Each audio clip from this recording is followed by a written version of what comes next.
Robert Ory and Jalen Rose both had to check Phil Jackson in different ways. To start Jalen part, Jalen basically told Phil Jackson, stop watching the NBA. And from now on, you got all that to say. Robert Ory said it in a huddle when him Bernard Shaw said Phil Jackson said some plays to him and said, you're supposed to listen to the sound of the master's voice. And Robert Ory said, wait a minute, I'm from the South. You don't be saying that. And Phil said, I didn't mean it like that. So Robert Ory came out and said that he didn't call him a racist, but he said things that were alluding to it. Well, if it smells like it, appears to be like it, could be like it, as a strong possibility it is like that, unless there's that 5% chance that he just uh, he has to clarify himself. I feel that as great as a coach he is a racist bigot. And everything he said about the logos and all that was. But it's a reality that never gets talked about.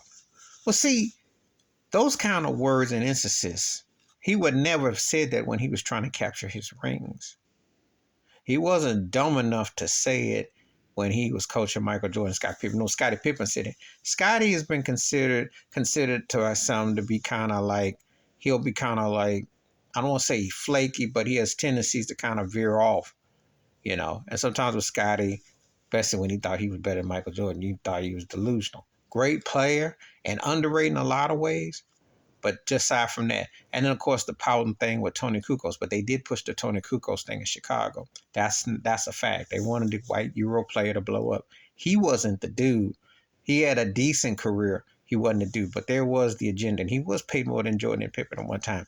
Those things can't be lost. And those are the things. Phil would not have done that with Shaq and Kobe. He did badmouth the thing with Kobe, but he came back to La La Land. Okay, so he had to come back to get them rings. But he won with it. But people don't understand this institutionalized systematic racism.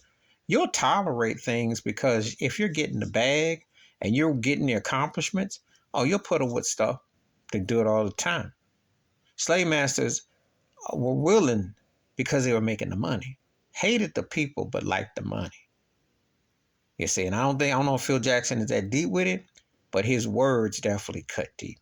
So it's just a shame that there's a couple of things that this didn't come out sooner, and that the guys that are saying it aren't considered the elite dudes. Because you'll never hear Michael Jordan and you're never going to hear Shaquille O'Neal ever come out and say those things.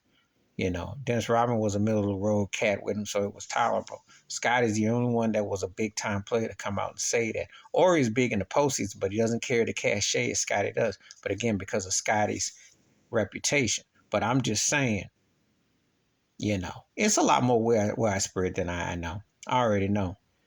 I think all the major sports are plantations, and they don't really care about black folks. Because the ownership aspect of it, the gentleman aspect of it, the coaching aspect of it, the promotion of it is not inclusive. It's tokenism. Even though you see more, you see less. Please like, subscribe, welcome thoughts and comments, and I do respond. Thank you. Wash your hands, keep your mind clear, watch out for another. Share it if you want, and I'm out.